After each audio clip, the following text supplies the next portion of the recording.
ஆன்மீக உறவுகள் அனைவருக்கும் என் அன்பான வணக்கங்கள். தை பிறந்தால் வழி பிறக்குங்கிறது முன்னோர்களோட வாக்கு. 12 வருடங்களுக்கு ஒரு முறை வரக்கூடிய சிறப்பு மிகுந்த தை மாதமாக இந்த மாதம் இருக்குது.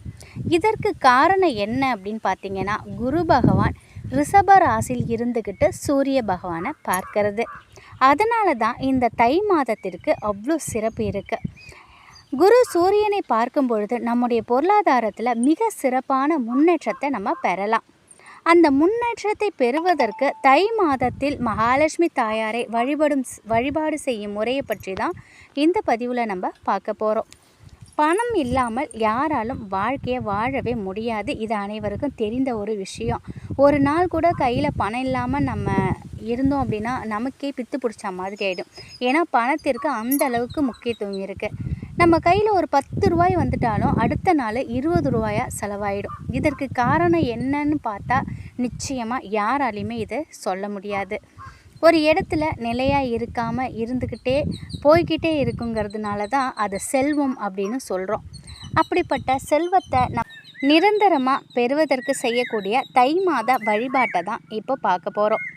ஒவ்வொரு நாளும் ஒவ்வொரு விதமான திதி வரும்.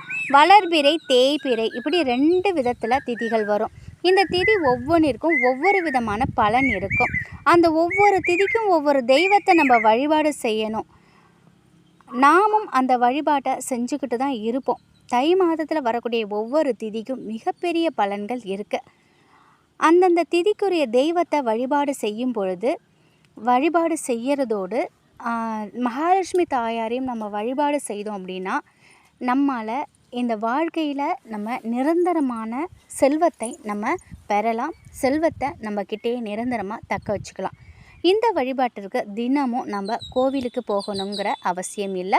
வீட்டில் இருக்கக்கூடிய மகாலட்சுமி தாயாரின் படத்திற்கு முன்னாடி ஒரு தீபம் ஏற்றணும். முதல்ல பூஜை அறையில் குலதெய்வத்தை நினச்சி ஒரு தீபம் ஏற்றிடுங்க. அதுக்கப்புறம் மகாலட்சுமி தாயாருக்கு நெய் தீபம் ஏற்றுங்க. மகாலட்சுமி தாயாருக்கு நெய் தீபம் ஏற்றுவது தான் மிகவும் சிறப்பான பலன்களை நமக்கு பெற்றுக் கொடுக்கும். சாதாரண எண்ணெயில் நல்லெண்ணெயிலலாம் தீப எண்ணெயில் ஏற்றுறதை விட மகாலட்சுமி தாயாருக்குன்னு ஒரே ஒரு நெய் தீபம் நம்ம ஏற்றலாம், தவறில்லைங்க. கொஞ்சமாக நெய் ஊற்றி கொஞ்ச நேரம் அது எரிந்தாலும் போதும், கட்டாயம் நெய் தீபம் ஏற்றுங்க. ஏதாவது ஒரு இனிப்பு பொருளை வைங்க. உங்கள் இடைக்கு எதுவும் இனிப்பு பொருள் இல்லைனாலும் கல்கண்டு வச்சு நீங்கள் நெய்வேத்தியம் பண்ணால் கூட போதும். முழு மனதோட மகாலட்சுமி தாயாரை வழிபாடு செய்யுங்க. அதற்குரிய பலன் நமக்கு கட்டாயம் கிடைக்கும். இதோடு மட்டும் இல்லாமல் வில்வ மரம், துளசி செடி, இதெல்லாம் மகாலட்சுமி தாயாரின் அம்சம் பொருந்திய செடி. எல்லார் வீட்லேயும் வில்வ மரம் இருக்குமானா அது கட்டாயம் இருக்காது. இருக்கிறவங்க நீங்கள் செய்யுங்க. ஆனால் துளசி செடி கட்டாயம் அனைவர் வீட்டிலையுமே இருக்கும். அந்த துளசி செடி நீங்கள் மஞ்சள் கலந்த தண்ணீரை அதுக்கு நீங்கள் தினமும் உங்கள் கைகளால் ஊற்றணும். ரொம்ப பணிவோடு நம்ம அந்த மஞ்சள் தண்ணியை அந்த துளசி செடிக்கு ஊற்றணும். மகாலட்சுமி தாயாரே போற்றி போற்றின்னு சொல்லலாம். இல்லை துளசி அம்மா துளசி போற்றி போற்றி அப்படின்னு சொல்லலாம்.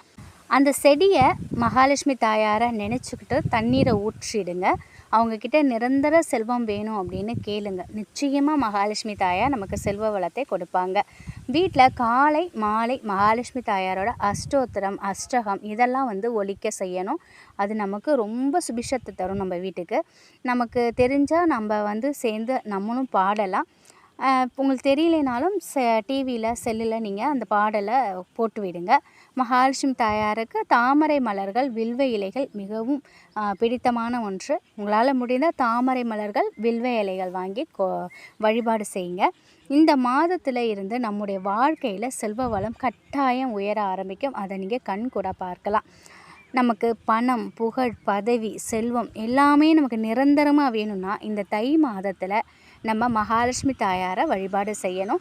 வீட்டில் மகாலட்சுமி தாயாரோட ஃபோட்டோ வைத்து நீங்கள் வழிபாடு செய்யுங்க. ஒரு துளசியை நீங்கள் எந்த அளவுக்கு நீங்கள் துளசி செடியை பராமரிச்சுட்டு வரீங்களோ அந்த அளவுக்கு அது வளர வளர அது உங்களுடைய செல்வ வளங்கிறது வளர ஆரம்பிக்கும்.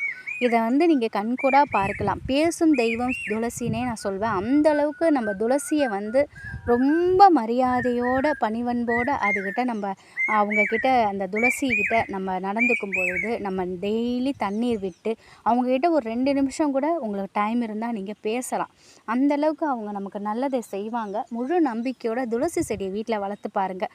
அது வளர வளர உங்கள் குடும்பம் செழிப்பாக வளரும். இது வந்து நிதர்சனமான உண்மை. இது நிறைய பேருக்கு தெரிந்த கண்கண்ட உண்மை. நம்ம கண்கண்ட தெய்வம் துளசி செடியை வந்து கண்கண்ட தெய்வம்னே சொல்லலாம். அந்தளவுக்கு வந்து துளசி வந்து ரொம்ப செழிப்பான ஒரு வளரும் போது நம்ம குடும்பமே நல்ல முன்னேற்றத்தில் பொருளாதாரம் வந்து சிறப்பாக இருக்கும். நீங்கள் செய்து பாருங்கள். அதோட பலனை நீங்கள் கண்கூட உணரலாம். ரொம்பவே சக்தி வாய்ந்த அற்புதமான 12 வருடங்களுக்கு ஒரு முறை வரக்கூடிய இந்த தை மாதத்தை தவற விடாதீங்க. தினமும் மகாலட்சுமி தாயாரை வழிபாடு செய்யுங்க. நிரந்தரமான செல்வத்தை நீங்கள் பெறலாம். சிறப்போடு வாழலாம். அல்ல குறையாத செல்வத்தை கொட்டி கொடுக்கும் மகாலட்சுமி தாயாரை வணங்குங்க. அதோட பலனை நீங்கள் கண்கூட உணரலாம். இந்த ஒரு தகவல் நிச்சயம் உங்களுக்கு பயனுள்ளதாக இருக்கும் அப்படின்னு நம்புகிறேன். அது மட்டும் இல்லாமல் செவ்வாய் வெள்ளிக்கிழமையில் நாளே வந்து தீர்த்தம் ஒன்று ரெடி பண்ணி வச்சுக்கோங்க. ஒரு சொம்பில் நல்ல தண்ணீர், கொஞ்சம் பன்னீர், கோமியம் கிடைச்சா அதையும் சேர்த்துக்கோங்க. கொஞ்சம் வில்வ இலை, வேப்ப இலை, துளசி இலை, அது எல்லாத்தையும் போட்டு ஏலக்காய், பட்டை, கிராம்பு, வெட்டி வேற பொடிச்சு வச்சுக்கோங்க. ஒரு டப்பாவில் போட்டு வச்சுக்கோங்க. அது துளி போட்டுக்கோங்க. ஜவ்வாதி இருந்ததுன்னா அதையும் நீங்கள் கொஞ்சம் போட்டுக்கலாம். இதை அப்படியே மூடி வச்சுருங்க. வெள்ளிக்கிழமை அன்றைக்கி காலையில் நீங்கள் வந்து குளிச்சுட்டு பிரம்ம முகூர்த்தத்தில் நீங்கள் குலதெய்வத்துக்கு தீபம் ஏற்றி மகாலட்சுமி தாயாருக்கு நெய் தீபம் ஏற்றி நீங்கள் வந்து இந்த ஒரு தண்ணியை வந்து ஒரு மாவில இல்லை வேப்பங்கொத்து போட்டுக்கோங்க. இல்லைன்னா வெற்றிலை போட்டுக்கோங்க. கையால் தெளிக்க வேணாம். வீடு முழுவதும் தெளித்து விடுங்க.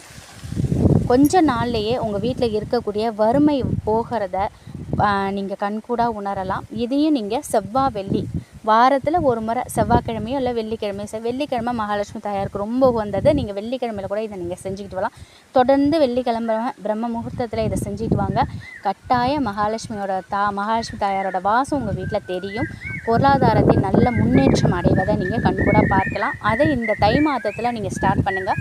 நிச்சயமாக மிகப்பெரிய அளவில் பிரம்மாண்டமான ஒரு பொருளாதாரத்தை உங்களுக்கு தாயார் கொடுப்பாங்க. தாயாரை முழு மனதோடு நம்புங்க. உங்கள் குலதெய்வத்தை எந்த ஒரு வழிபாடோ பரிகாரம் எது செய்தாலும் உங்களோட குல தெய்வத்தை நினச்சிக்கிட்டு நீங்கள் செய்து பாருங்கள். அற்புதமான பலன்களை நீங்கள் பெறலாம். நிச்சயம் இந்த ஒரு தகவல் உங்களுக்கு பயனுள்ளதாக இருக்கும் அப்படின்னு நம்புகிறேன். நன்றி.